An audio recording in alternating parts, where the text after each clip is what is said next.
जैसे कि आज हिंदुस्तान में किसान जो है तेजी से रासायनिक खादों का उपयोग करता हुआ जा रहा है। सन 1960 में जो है हरित क्रांति का जब आगमन हुआ तो भारत के किसान इसको उपयोग करने के लिए तैयार नहीं थे। रासायनिक चीजों को उपयोग करने के लिए तैयार नहीं थे और उनको मोटिवेट किया गया, उनके खेतों में बिना उनके बताए डाला गया और उनका जब फसल कुछ बेहतर हुआ तो धीरे धीरे करके ये आदत में आया। उस समय 3 से 4 किलो 5 किलो प्रति एकड़ यूरिया डीएपी लोग डाला करते थे। लेकिन आज जो है लगभग लगभग किसान खुद बताते हैं, कल भी हमने एग्री की 2 मीटिंग अच्छे अच्छे किसानों के साथ किया, 5 5 6 6 किसान, 7 7 किसान थे वहां पे। और लोग भी बताते हैं, हम लोग भी खेती करते हैं, आज करीब करीब जो है 1 एकड़ में 1 से 1.5 क्विंटल यूरिया डाला जा रहा सर, एक फसल को तैयार करने में। और इन्हीं रासायनिक खेती के कारण तेजी से कैंसर जैसी बीमारियां, हार्ट की जैसी बीमारियां और तमाम सारे जो है समस्याएं उत्पन्न हो रही हैं। और एक आंकड़ा मिला सर कि आज पूरे हिंदुस्तान के किसानों की बात करें तो 1 करोड़ 90 लाख मीट्रिक टन खाद फेंक दिया जाता है खेतों में हर वर्ष, जो हमारे सोयल को बिल्कुल खराब करता हुआ जा रहा है। इसके अलावा ये तो जो है हमारे फसलों को बेहतर करने के लिए होता है, लेकिन उसी के साथ कीट आते हैं और कीटों को मारने के लिए जो रासायनिक चीजों का उपयोग हो रहा है, उन रासायनिक चीजों को उपयोग करने में 90 लाख मीट्रिक टन फिर से डाला जाता है सर। इतनी बड़ी मात्रा में जो है रासायनिक चीजों का उपयोग हो रहा है। और इन्हीं रासायनिक चीजों के उपयोग के कारण एक राज्य है पंजाब, हम लोग जानते हैं खेती के मामले में सबसे बेहतर है, सबसे आगे है। और ये आंकड़ा निकाला गया है कि पंजाब में जो है एक राज्य है भटिंडा, एक जिला है भटिंडा, भटिंडा में सबसे बेहतर खेती पंजाब के, मतलब पंजाब में सबसे ज्यादा बेहतर खेती भटिंडा में की जाती है और सबसे ज्यादा रासायनिक चीजों का इस्तेमाल भी किया जाता है। और पूरे भारत के आंकड़े को निकाल कर देखा गया तो सबसे ज्यादा कैंसर के पेशेंट भी भटिंडा में ही है। बठिंडा से बीकानेर के लिए एक ट्रेन चलती है, बीकानेर में कई अच्छे अच्छे हॉस्पिटल हैं कैंसर स्पेशलिस्टी के, और यहाँ से एक ट्रेन चलाई जाती है और उस ट्रेन का नाम ही कैंसर स्पेशल ट्रेन रखा गया है सर। तो अगर आने वाले समय में हम लोगों ने इस प्रोडक्ट को बेहतर तरीके से लोगों को देने का काम किया तो इस बड़ी समस्या से हम लोगों को निकाल सकते हैं, बचा सकते हैं सर। इसके अलावा भी बहुत सारे आंकड़े मैंने कलेक्ट किया है, सो कभी मौका मिलेगा तो शेयर करूंगा सर। ये चीज मुझे हिला के रख दिया सर। जी, मैं आपसे सहमत हूँ। और ये इतना महत्वपूर्ण बिंदु है, अगर हम इस पर सही से समझ लें और इस पर बोलना शुरू कर दें, तो जब हम कहीं पर एग्री की मीटिंग करने जा रहे होते हैं, 10 20 50 लोग बैठे हुए हैं, और जब हम इन आंकड़ों के सहित बात करते हैं, तो उन सब लोगों पर भी वही प्रभाव पड़ता है जो हम लोगों पे खुद पड़ा। तो लोग हमारी राइट बात सर। को ध्यान से सुनते हैं, क्योंकि ये राइट। उनके बच्चों के साथ में भी हम वही खेल जो पंजाब में हुआ वही यहाँ हो रहा है, हम सर उसे बचाने की बात कर रहे हैं। तो ये सर उनके मतलब की बात होती है। कुछ चलिए। चीजें अगर सर 1 मिनट का टाइम और मिले तो मैं जी शेयर जी करूं जी जी, प्लीज। सर। एक रासायनिक चीज आता है लिंडेन करके, और ये लिंडेन जो है लिंडेन अमेरिका में बैन है 20 सालों से, 20 साल से बैन किया गया और अमेरिका की ही कंपनियां हमारे देश में आकर इसको बनाकर बेचने का काम कर रही हैं सर। और इस लिंडेन नामक जहर से, और जो है कुछ ऐसे जहर हैं जो खेतों में डाले जाते हैं, इस कारण से भारत सरकार का एक आंकड़ा निकल के आया है कि इसके छिड़काव के समय वो हवा के द्वारा किसानों के अंदर जाता है और लगभग लगभग हर साल पूरे हिंदुस्तान में 76,000 किसान मारे जाते हैं, मर जाते हैं सिर्फ दवा के छिड़काव करते समय। हर साल की घटना है, 76,000 किसान सर मर जाते हैं ये दवा का छिड़काव करते समय। और 20 सालों से जो विदेशों में दवाइयां बंद कर दी गई हैं, जो जहर बंद कर दिया गया है, वो विष हमारे देश में आज भी बिक रहे हैं। ये बहुत बहुत बड़ा मौत का जो है एक व्यवसाय चल रहा है, मौत का जो है व्यापार चल रहा है सर।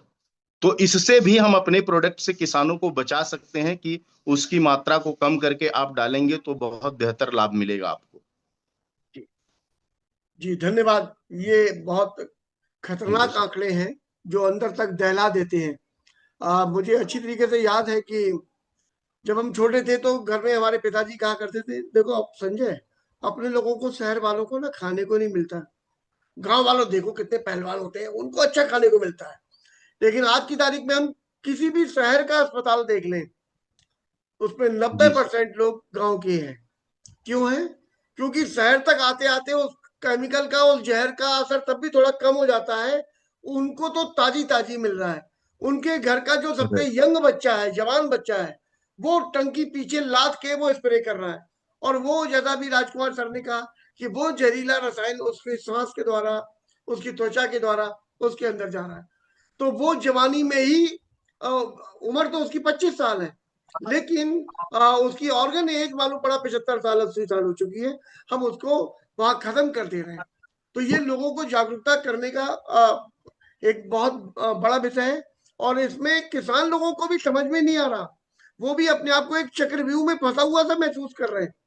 जब हम राइट जाकर सर। उनको बताते हैं, तब उन्हें लगता है कि एकमात्र ये लोग ऐसे आए जो हमें केमिकल रहित खेती करके, और वो भी घाटा ना हो, ऐसी बात कर रहे हैं। नहीं तो अभी तक कोई आता है तो एक सांपनाथ तो दूसरा नागनाथ, एक केमिकल हटाओ तो दूसरा केमिकल लगाओ, वो उससे भी ज्यादा खतरनाक राइट। रसायन लेके आ जाता है। जी, हमारे साथ में प्रसाद साहब जुड़े हुए हैं दिल्ली से। अब मैं उनको अनम्यूट करना चाहता हूँ। आइए सर, स्वागत है आपका। मॉर्निंग से 200 PV per day. Very good morning dear sir. Sir हमारे गर्जियन सत्यनारायण साहब हैं, आप सब हैं, आप लोगों से हम सीख रहे हैं। जैसे मेरा मानना है सर, हमने पिछली बार एक थोड़ी सी जिक्र उठाई थी, हम सब लोग मार्केट के ऊपर डिपेंड करते हैं। पूरी तरह से हम लोग मार्केट के ऊपर डिपेंड करते हैं। हमारे घर में जितनी चीजें खाने पीने की या जिस इस्तेमाल करने के लिए आती हैं, उसमें से हम किसान अगर हैं तो हम अनाज पैदा करते हैं। किसान लोग अनाज के लिए मार्केट के ऊपर डिपेंड नहीं होते।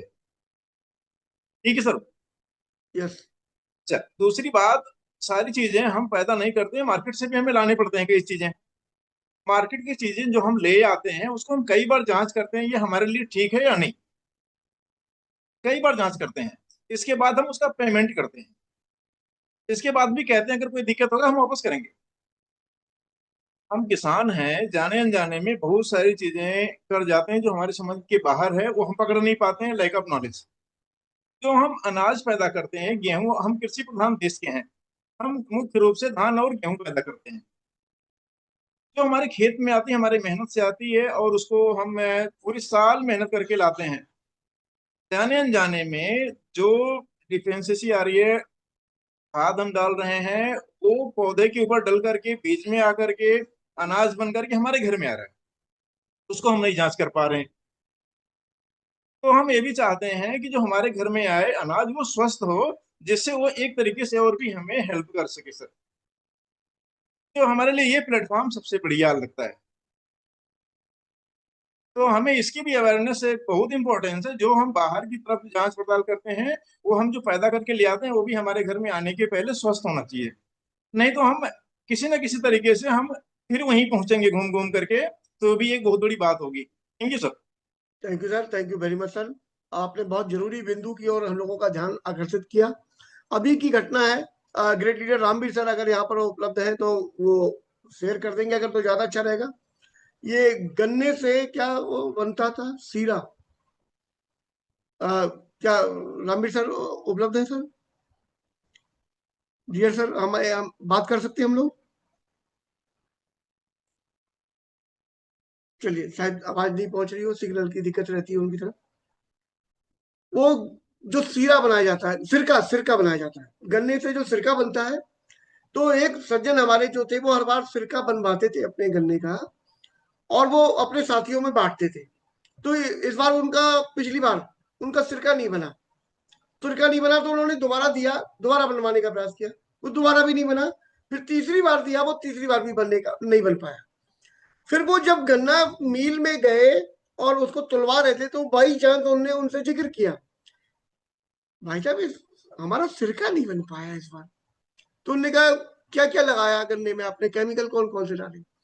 तो एक ऐसे घातक केमिकल जो इस समय 90-99% किसान लगा रहे हैं गन्ने वाले, उन्होंने उस केमिकल का नाम लिया, तो उन्होंने कहा उस केमिकल की वजह से सिरका नहीं बना। अब आप कल्पना करके देखिए कि वो फसल में जब लगाई गई थी फसल, तब वो उन्होंने केमिकल लगाया था, उसके बाद वो गन्ना बड़ा हो गया, पूरा 1 साल 1.5 साल लिया उसने, और उसके बाद जब वो फसल कट के रस निकल के सिरका बनने गया, वो तब भी सिरका बनने लायक नहीं बचा।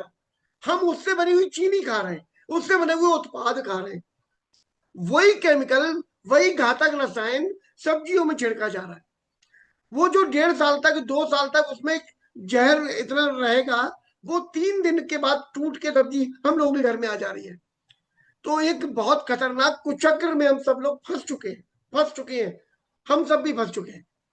अब इससे बचाने के लिए अगर हम लोग दिल से सोचें, कौन है दुनिया में जो इससे बचाने में हमारी इस समय मदद कर सकता है, सोच के तो देखो। क्या कोई डॉक्टर ऐसी वो चला रहे? वो तो कह रहे हैं बीमार हो के आइए, हम आपको सही कर देंगे, उसके बाद फिर जाके आप यही जहर खाइए, हम फिर से आपको सही कर देंगे। हमारा ये बिजनेस। क्या कोई ऐसा व्यक्ति एक है दुनिया में जो हमको इस कुचक्र से निकालने में हमारे साथ में खड़ा हुआ हो? चिंता मत करो, हम हैं, हम जैसा गाइड कर रहे हैं वैसा करो, हम आपको निकाल ले जाएंगे। एकमात्र प्लेटफॉर्म निकल के आता है वेस्टीज। हमें गर्व होता है अपने ऊपर, हम एक ऐसी महान संस्था में है जो व्यापार करने के लिए किसी का नुकसान नहीं कर रही, उसको जहर से बचाने का, उसको जीवन देने का काम कर रहे हैं। उसके बाद हम अपनी आजीविका चला रहे हैं। मैं ग्रेट लीडर अमरपाल सर को बुलाना चाहूंगा। स्वागत है डियर सर।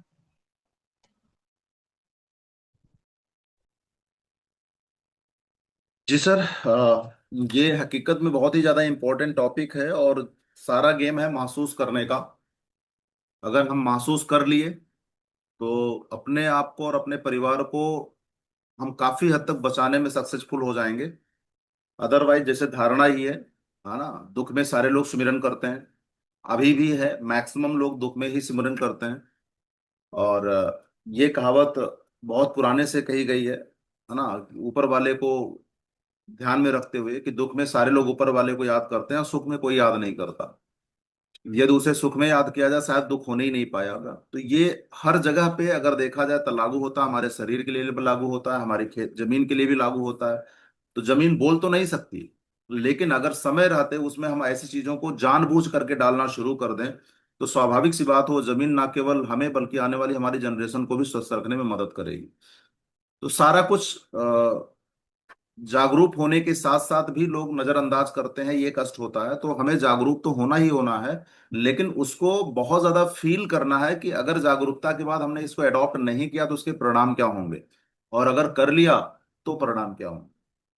तो महसूस जितना आप करा सकते हैं, महसूस आप जितना कर सकते हैं, उतना ही आप बेहतर जीवन की तरफ अग्रसर हो पाएंगे। और एग्रीकल्चर ये तो ऑलरेडी, जैसे आपने एक शब्द इस्तेमाल किया ना सर, कुचक्र, एक पूरा सर्कल सा बन गया है ये। एक तरफ से एंट्री होती है और दूसरे तरफ से फिर हमारी कहानी खत्म होती है। मतलब हर चीज कहीं ना कहीं कनेक्टेड है, बहुत बड़े इंटरनल गेम से। अक्सर गुरुदेव भी इस पॉइंट पे कभी ना कभी जिक्र करते हैं, लेकिन है क्या ना कि भाई कभी कभी होता है ना कि भाई पढ़ाई लिखाई भी लोगों को अच्छी होती है, लेकिन उसके बावजूद भी अपने बुद्धि और विवेक का वो इस्तेमाल नहीं करते। अक्सर हम ही आप जैसे एक बचकाना सवाल कर देते हैं, आप कोई डॉक्टर हैं, हम आपकी बात क्यों माने। अब उनको कौन समझाए कि डॉक्टर भी उसी कुचक्र का हिस्सा है ना। हम उससे आपको निकालना चाहते हैं, अब उसके लिए हम मेडिकल कॉलेज तो जाएंगे नहीं डिग्री लेने के लिए, है ना। तो कहीं ना कहीं कॉमन सेंस का भी इस्तेमाल हमें करना होता है कि अगर कोई भी आप हमारा आपका भाई वेस्टीज से है और आपको कुछ बता रहा, चाहे एग्रीकल्चर के बारे में चाहे सप्लीमेंट के बारे में, मान लीजिए वो आपसे कम पढ़ा लिखा है, तो कम से कम एक अपने बुद्धि और विवेक का भी हमें इस्तेमाल करके उसको डायग्नोज करने की जरूरत है। और स्पेशली संजय सर ने जो बोला कि अगर आप उसके ऊपर ध्यान नहीं देंगे तो कुचक्र में आप फंस जाएंगे, और फंस चुके हैं सुबह से लेके शाम तक, रात को सोने से पहले तक जो भी चीजें हम ले रहे हैं, है ना। अभी कल की डेट में हमारे रूम पे सब कुछ लोग, 2 लोग आए हुए थे, ऐसे संजोग से बातचीत होने लगी, स्पेशली जगत सर ने जो कल मॉर्निंग में डिस्कस किया था या अभी रात में जो आपने डिस्कस किया था बॉलीवुड इंडस्ट्री से किसी महिला के बारे में, तो ये हकीकत में शहरों में तो है, लेकिन गांव में उससे भी ज्यादा खतरनाक स्थिति ले चुका है। शहरों में ये है तो थोड़ी सी अवेयरनेस है कि हल्का सा ब्रांडेड चीज लोग इस्तेमाल करते हैं, फास्ट फूड तो ले रहे हैं, लेकिन वो थोड़ा सा लेते हैं ब्रांडेड जिसमें मतलब खराब चीजें कम इस्तेमाल की गई, लेकिन है उसमें भी, है ना। गांव में क्या स्थिति है सर, हर गांव की इस समय ये कहानी है संजय सर कि कम से कम एक गांव में 5 से 10 दुकानें हैं, और वहां पे फास्ट फूड से रिलेटेड बहुत सारे पैकेट वाले प्रोडक्ट्स उपलब्ध हैं, जिसमें थर्ड क्लास के कुकिंग ऑयल यूज किए जाते हैं, और वो सारे सारे बच्चे दबा के खा रहे हैं, सारे बच्चे दबा के खा रहे हैं। और गार्जियन भी मतलब बचपन में जिन चीजों का वो इस्तेमाल करते थे, उधर उधर की तरफ उनका फोकस ना करके वो भी 2 रुपए 5 रुपए 10 रुपए दे देते हैं कि यार छुटकारा मिल जाए, टेंशन खत्म। मतलब वहां से एक्चुअल गेम शुरू हुआ, और वहां से जब बच्चे फिजिकली अनफिट होते हैं फिर वो फार्मास्यूटिकल इंडस्ट्री में जाते हैं, फिर वो भाई साहब एक चक्र चल रहा है। मतलब आज की स्थिति जो मैं देख पा रहा हूँ सर गांव के अंदर, मतलब बहुत सारे अजीबो गरीब ब्रांड हैं उसके, मैं तो नाम तक नहीं सुना, है ना। तो हम आपको एज ए गार्जियन भी जागरूक होना पड़ेगा कि हम आपका बच्चा खा क्या रहा है, और उसके फ्लेवर उसके टेस्ट इतने यूनिक होते हैं ना भाई साहब, एक बार लगने के बाद फिर उसी की तरफ आकर्षित होता है, जैसे मोबाइल की तरफ लोग आकर्षित हो रहे हैं हमारे बच्चे, उसी तरीके उसकी तरफ आकर्षित होते हैं। तो हर जगह आपको ध्यान रखना है, हमारे कहने का मतलब बासी रोटी आप बच्चों को खिलाओ ठीक है, लेकिन वो चीज ना खिलाओ, है ना। लेकिन अब रोटी भी, जैसा कि अभी जिक्र हो रहा था, राजकुमार भाई बोल रहे थे भाई, वो गेहूं के उत्पादन में भी सबसे पहला फर्टिलाइजर लोग दबा के डाल रहे हैं। उसके बाद अक्सर अक्सर गेहूं में एक खरपतवार उग जाता है, मामा गेहुआ उसको बोलते हैं, है ना, है ना। उसको मामा पता नहीं कैसे नाम दे दिया गया, है ना। ये ऐसा मामा है कि ससुराल खत्म होने का नाम ही नहीं ले रहा है, तो उसको खत्म करने के लिए हमेशा स्प्रे किया जा रहा, हमेशा स्प्रे किया जा रहा, हमेशा स्प्रे किया जा रहा है। तो ओवरऑल हकीकत में हमें सबसे पहला खुद को अवेयर करना है, हम क्या खा रहे हैं, क्योंकि हम अगर गार्जियन है तो हमें हेल्दी रहना जरूरी है। हम अपने आप को डायग्नोस करें, देन उसके बाद हम अपने बच्चों को डायग्नोस करें। जहां से हम लेके आ रहे हैं, जैसे अभी यश प्रसाद जी ने बोला कि जहां से हम चीजों को लेके आ रहे हैं उसके भी हम थोड़ा सा सोचने की कोशिश करें, उसका विकल्प हम क्या नेचुरली कुछ कर सकते हैं उस पर हम विचार करें, थोड़ा सा अपने आलस्य को खत्म करें, और धीरे धीरे धीरे करके सब मामला बेहतर होता चला जाएगा। और सुनिए ध्यान से, अगर हम जागरूक नहीं हुए ना, तो हमको लूटने के लिए दुनिया बैठी है। हम अगर जागरूक नहीं हुए तो हमको लूटने के लिए दुनिया बैठी है। हाँ, हम जरूर सौभाग्यशाली हैं कि हम वेस्टीज का हिस्सा हैं, जो नेक नियत के साथ सबसे पहला जो खुशी प्रदान करने का काम कर रही है, एक अच्छा स्वास्थ्य, और दूसरा लगे हाथ जो एक दूसरा खुशी प्रदान करने का कार्य कर रही है, एक अच्छी दौलत। और इसी पे सब कुछ निर्भर है ना। मैं अगर बात करूं 15 साल से, ऐसा नहीं कि हम मार्केट की सारी चीजों से अपने आप को बचा पाए हैं, लेकिन अच्छी बात यह है कि वेस्टीज की वजह से मार्केट के प्रोडक्ट का साइड इफेक्ट हमें हमारी फैमिली पे बहुत कम पड़ पा रहा है। ऐसा नहीं कि 100, हम कह रहे हैं कि 100% नहीं पड़ रहा है, बहुत कम, मान के चलिए 4 से 5% उसका इफेक्ट होने पा रहा है, जिसको करके आज पिछले 15 सालों से किसी को कोई क्रिटिकल प्रॉब्लम नहीं हुई है। तो हम यहाँ जागरूक हैं कि सप्लीमेंट्स हम यूज कर रहे हैं और यूज करा रहे हैं लोगों को, ठीक है। तो दूसरा हमारा जो बिंदु है वो ये है कि मतलब वेस्टीज का हम हिस्सा है जो हेल्थ और वेल्थ हमें प्रोवाइड करा रही है। दूसरा जो महत्वपूर्ण बिंदु है, V team education system private limited, जो अर्ली मॉर्निंग इस तरह के मुद्दे पे बात कर रही है, अदरवाइज फुर्सत कहाँ किसको। आप जियो, आप मरो, कोई किसी के पास इतना समय नहीं है। यहाँ तक कि एज ए गार्जियन हम आपके पास समय नहीं है कि हम अपने बच्चों के बारे में जो खाए क्या नहीं खाए, टिफिन क्या लगे, डजेंट मैटर, वो तो देखा जाएगा जब कोई प्रॉब्लम होगी। और V team education system private limited में भी एक शख्स जो नाम के अनुरूप काम करते हैं और हर मुद्दे को छेड़ते रहते हैं, ताकि कहीं ना कहीं से कहीं ना कहीं से कहीं ना कहीं से हम आपको सद्बुद्धि आ जाए, जिसको करके हम अपने आप को बचा लें, अपने परिवार को बचा लें। और यहाँ से शुरू होता है फिर समाज को बचाने की बात, और यहीं से फिर शुरू होती है देश को बचाने की बात। वो कोई और नहीं, एक ही इकलौता शख्स है जो 5:50 पे सबकी कुंडी खटका देते हैं, अलार्म सबका बजा देते हैं, मिस्टर संजय शर्मा सर। तो अगेन एक बार सर के लिए जोरदार तालियां, आप जहां भी बैठे हैं। अगर आपको लगता है कि संजय सर हकीकत में हम आपके जीवन को बदलने में बहुत बड़ा रोल प्ले कर रहे हैं, तो दिल से आप चैट बॉक्स का भी इस्तेमाल कर सकते हैं। ओके, तो थैंक यू सो मच भैया। आपका जितना शुक्रिया अदा किया जाए उतना ही कम है। थैंक है यू ना। सर। इसी जमाने में हम सभी लोगों के आप ऋणी रहे होंगे, जिसको करके हम लोगों को हाँ, मैं इकट्ठा इकट्ठा निपटा रहा सेवा हूँ। दे रहे या तो सर अगले जन्म में चुकाना पड़ेगा। नहीं, मुझे लग रहा है मैं लेके ही भागा हूँगा आप लोगों का कुछ ना कुछ। जैसे होते थे ना वो इसीलिए सुल्ताना इस डाकू, सुल्ताना हाँ डाकू टाइप का कुछ रहा हूँगा, सबको लूटा होगा, आप दे रहा हूँ, बराबर कर रहा हूँ। सर, आज के सेशन को लेकर मैं दो बातें कहना चाहूंगा। एक तो ये कि हम लोगों ने एग्री पर जो लोग काम नहीं करते उनको थोड़ा सा उत्साहवर्धन के लिए ये सेशन किया था। तो उनसे कोई सवाल होंगे उनके, तो हम कल सुबह उनको फिर से कवर करेंगे, बचे हुए प्रोडक्ट भी लेंगे। और एक और मेन चीज जो अभी हुई है, हम लोग जब वेस्टीज में आते हैं तो हम वेस्टीज में आना नहीं चाहते।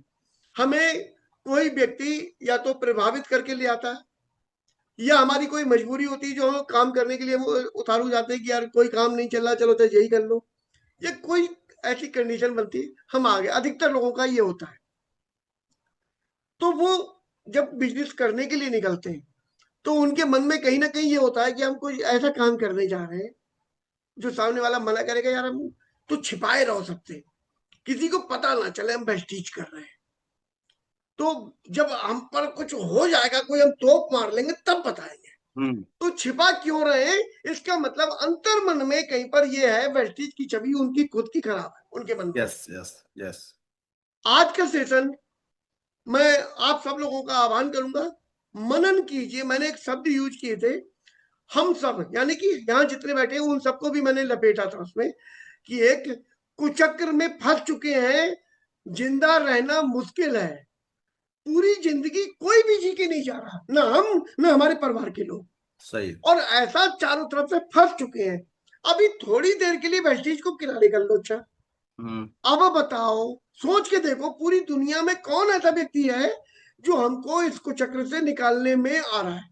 एक का नाम बताओ। सही। कोई डॉक्टर, कोई कोई टीचर, कोई और डीएम साहब, कोई कोई जज साहब, कौन सा विभाग ऐसा है जो हम हमें इस कुचक्र से निकालने के लिए दिन रात प्रेरित कर रहा है हमें, और उसकी जानकारी हमें ना होने के बाद भी वो जानकारी देने पर उतारू है कि हम समझाएंगे तुम्हें कि हमें कितने प्रकार के पोषक तत्व चाहिए होते हैं और क्या होता है डिटॉक्सिफिकेशन। और ये कौन समझा रहा है हमें दुनिया में? इस पूरी कुचक्र से निकालने के लिए एकमात्र ये हम लोग वेस्टीज वाले खड़े हुए हैं। तो हम लोग एक ऐसा काम कर रहे हैं, महान काम कर रहे हैं जो दुनिया में कोई नहीं कर रहा। हमें ईश्वर का आशीर्वाद प्राप्त है कि हम एक ऐसे महान काम में आए। तो साथियों, गर्व के साथ में वेस्टीज करो, गर्व से कहो हमें वेस्टीज। एक्चुअली ये निकल के आपके अंदर से आना चाहिए। और आज के बाद कोई झिझकना मत, जबरदस्त तरीके से छा जाओ। और हम लोग वीटी एजुकेशन सिस्टम के पार्ट हैं, जहां जाएंगे लोगों के जीवन में खुशियां भर के आएंगे। इस उद्देश्य से निकलेंगे, हमारे जीवन में खुशियां भरने का काम ईश्वर करेंगे। और तो आज सबसे के से पहला संजय हाँ, शर्मा सर, मैं जो आज आपने वीडियो चलाया और आपने मेहनत करी हम लोगों को बताने और जागरूक करने में, और बहुत सारे साथियों ने बहुत सारी चीजों को लेकर के हमें अवेयर किया। मैं एज ए लीडर आप सभी लोगों से विनम्र अनुरोध करूंगा कि आपकी जमीन कम है या ज्यादा है, ठीक है, खेती योग्य जितनी भी जमीनें हैं, यहाँ तक कि आपके घर पे जो आप सब्जी वगैरह लगाते हो, ठीक है, तो आज से एक कसम खा लो, आज से एक कसम खा लो कि जो भी आपको कृषि से संबंधित वर्क करना है उसमें आप खेती अपने प्रोडक्ट की को प्राथमिकता देते हुए करेंगे। यानी सबसे पहला, अगर हम पानी चला रहे हैं तो अपने प्रोडक्ट को प्राथमिकता, खाद डाल रहे हैं तो अपने प्रोडक्ट को प्राथमिकता, स्प्रे कर रहे हैं तो अपने प्रोडक्ट को प्राथमिकता, यानी अपने प्रोडक्ट को सबसे आगे करेंगे। और एक्स्ट्रा में जो अगर लगता है कि चूंकि भाई चूंकि लंबे समय से हम फर्टिलाइजर और सारी चीजें डाल रहे हैं, उसको अलग से हम कितना डालें ताकि हमारे उत्पादन पे तुरंत का तुरंत कोई इफेक्ट ना आए। मतलब आपको क्या करना, अपने प्रोडक्ट को मेन प्रियोरिटी पे रख के खेती करना है। और कोई व्यक्ति ऐसा नहीं होना चाहिए जो ये बुद्धि लगाए कि हम बेच के पैसा कमाएंगे लेकिन खुद इस्तेमाल नहीं करेंगे। और अगर आप बेच के पैसा कमाओ या ना कमाओ, लेकिन अगर खुद इस्तेमाल नहीं करते हो, तो राजकुमार भाई की बात जो आपने सुनी उसको देख लीजिएगा। तो अगर लगभग राउंड फिगर 600 लोग बैठे हैं, और ये 600 लोग कहीं ना कहीं एग्रीकल्चर से जरूर रिलेटेड होंगे, और अपने अपने खेतों में अगर आपने डाल दिया तो भूचाल मच जाएगा। और अभी सीजन चल रहा है स्पेशली धान का, तो इसमें मैं ये नहीं चाहता कि आपका कोई एक जरा सा भी जमीन छूटे जिसमें आपने अपने प्रोडक्ट्स को यूज नहीं किया है। तो इसको करें सबसे पहला, यूज द प्रोडक्ट, यानी सबसे पहला अगर इसमें कोई कमी थी तो उसको आप आज ही दूर कर लें, 1 से 2 दिन के अंदर प्रोडक्ट कंज्यूम कर लें। दूसरा जो महान काम करना है, दूसरों को भला करने वाला काम, ये तभी कर पाएंगे जब आपका कॉन्फिडेंस लेवल अप होगा, जब खुद आप प्रैक्टिकली उसका अनुभव ले चुके होंगे। लेकिन अगर अभी अनुभव नहीं ले पाए हैं और दूसरों का आप भला करना चाहते हैं, तो ऐसे लीडर से जरूर मिलें जिन्होंने इस प्रोडक्ट को यूज करा के लोगों को लाभ दिलाया है। अर्थात अभी अगर आपके पास खुद का अनुभव नहीं है तो अनुभव उधार ले लीजिए। लेकिन ये मत सोचिएगा कि 4 महीने के बाद, जैसे कुछ लोग बोलते हैं पहले हम इस्तेमाल कर लेंगे सर, फिर हम अपना शटर खोलेंगे सर। तब तक के लिए काली मैया की कसम, मैं खोल नहीं सकता अपना मुंह, क्योंकि मैं बहुत अच्छा वाला इंसान हूं। तो बाकी फील्ड के अंदर क्या करते हो भाई? ट्रेन में क्यों जाके बैठ जाते हो बगैर पायलट को देखे, बगैर लोको पायलट को देखे? बस में क्यों बैठ जाते हो बगैर उसको जाने कि वो ससुरा पिया है कि नहीं पिया है?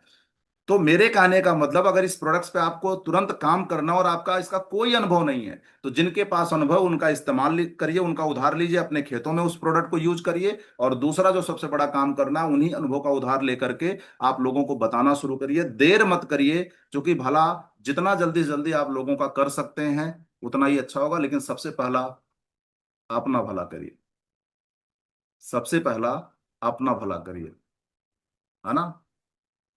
और इसमें अगर स्वार्थी बनना हो तो बन जाओ, कोई दिक्कत नहीं है। क्योंकि आप सही तो जग सही, आप सही रहोगे तो दुनिया को सही कर दोगे। इन्हीं सारे शब्दों के साथ उम्मीद करता हूं कि आज का सेशन आपको बहुत कुछ मैसेज देने में सफलता प्राप्त किया होगा। विषय एग्री से जरूर शुरू हुआ था, क्योंकि जड़ हमारी वही है, जमीन वही है, हम जुड़े वहीं से हैं। बगैर कुछ खाए हम जिंदा नहीं रह सकते, पैसा भी कुछ नहीं कर सकता। तो सिंपल सी बात है कि अगर हम अपने जमीन को सही कर ले गए, और कहीं ना कहीं जैसे यश प्रसाद जी ने बोला कि बहुत सारी चीजों पे हम निर्भर हैं, तो हमारा स्वार्थ यहां भी होना चाहिए कि लोगों को ज्यादा से ज्यादा जागरूक करना है, ताकि वो अपने प्रोडक्ट डालें, ताकि उनके द्वारा उत्पादित प्रोडक्ट हम जो इस्तेमाल करें उससे भी हम बच सकें। तो स्वार्थ वहां भी अपना है, लेकिन फायदा डबल होगा। यानी वहां से हम पैसा भी कमाएंगे और उनके द्वारा उत्पादित फ्रूट्स फल सब्जी जो भी लेके आएंगे वो हमारे हमारे समाज के लिए फायदेमंद होगा। तो thank you so much sir, again आपका। Thank you sir. Thank you sir. आप लोगों ने इतना प्यार दिया उसके लिए बड़ा धन्यवाद। ये जो चैट बॉक्स में पढ़ रहा था और ये पढ़ के हृदय से बड़ा भावुक हो गया हूँ, और आप लोगों राम के से लिए मुझे नहीं रहते हैं। बहुत बहुत धन्यवाद आप सबका। और सर, सर, आदरणीय शर्मा सर, चैट बॉक्स में ही एक मैसेज था डॉक्टर आरबी शर्मा जी का। उन्होंने कहा, जैसे हम लोग अपने माता पिता के ऋण से मुक्त नहीं हो सकते हैं, वैसे मॉर्निंग सेशन वाले आदरणीय शर्मा जी के ऋण से मुक्त नहीं हो सकते। सही बात, सर सही बात। एक्चुअली ये ऋण नहीं है, ये मैंने बताया ना, अमर पाल सर ने भी बताया कि पिछले जन्म का कोई चुका रहे। तो मैंने बताया सुल्ताना डाकू रहा हूँगा, कोई बहुत बढ़िया व्यक्ति तो रहा नहीं होगा, तो वही अपनी बराबर कर रहा हूँ जिससे मुझे आप सब ऐसा प्यार बनाए रखिए। एक्चुअली इस सब के बदले में आप लोग मुझे पता क्या दे रहे हो? मेरी जीवन शक्ति दे रहे हो सही। मुझे। जब मैं पहली बार एसटीएम में गया था, तब मैंने वहां पर एक नोट लिखा था सर। मुझे नहीं पता था कि ये वाकई में हो जाता है। मैंने वहां पर लिखा था कि मैं जैसे ही स्टेडियम में आया हूं तो लोग खड़े होकर मेरा स्वागत कर रहे हैं। ये मैंने वहां पहले एसटीएम में लिख दिया था, जब मैंने वेस्टिज को शुरू करने में 4 महीने हुए थे, और लिखने के बाद मैं भूल गया था। आप लोग ने जो वो किया ना अभी, जो प्रयागराज में मेरे साथ में, जब मैं स्टेज पे गया और आप लोगों ने जो सम्मान दिया खड़े होके, मैं अभिभूत हो गया। और मुझे लगा यार, ये डायरी में मैंने उस समय लिखा था, ये आप लोग कर रहे हो। अरे कमाल है, मैं तो अभी ऐसा कोई अचीवमेंट भी हासिल नहीं करा है। ये सब कृपा हो रही है, वी टीम की कृपा हो रही है, विवेक सर की कृपा हो रही है, ईश्वर की कृपा हो रही है मुझ पर, आप सब लोगों की कृपा हो रही है। बस आप लोग मुझे जहां देखो इतना प्यार देते रहो। बस मैं आपको आमने सामने मिलूं, मैं आपको सोशल मीडिया पे मिल जाऊं, मैं फोन पे मिल जाऊं, मैं आपकी यादों में मिल जाऊं, अपना प्यार बरसा दो बस। आपका हृदय से धन्यवाद। बस मुझे ये जीवन शक्ति है, मुझे यही चाहिए होता है मेन। शायद प्रसाद साहब फिर से कुछ कहना चाहते। स्वागत है सर, आइए जल्दी से आइए। Sir good morning sir. Morning sir. Sir जो आप प्रसाद बांट रहे हैं, हम कोशिश करेंगे कि हम आपके प्रसाद को आगे तक भेजें। बहुत बहुत धन्यवाद। ये बहुत बड़ी बात। एक्चुअली यही हम लोगों का कर्म है और यही हम लोगों का फर्ज भी है, धर्म भी यही है। तो आज के सेशन को अब यहाँ पे क्लोज करूंगा sir. Thank you sir, thank you very much sir. और एक थैंक बार यू फिर सर, से मैं थैंक यू सर। आप सबका और आदरणीय विवेक सर का और एक बार फिर से आप सबका बहुत बहुत धन्यवाद।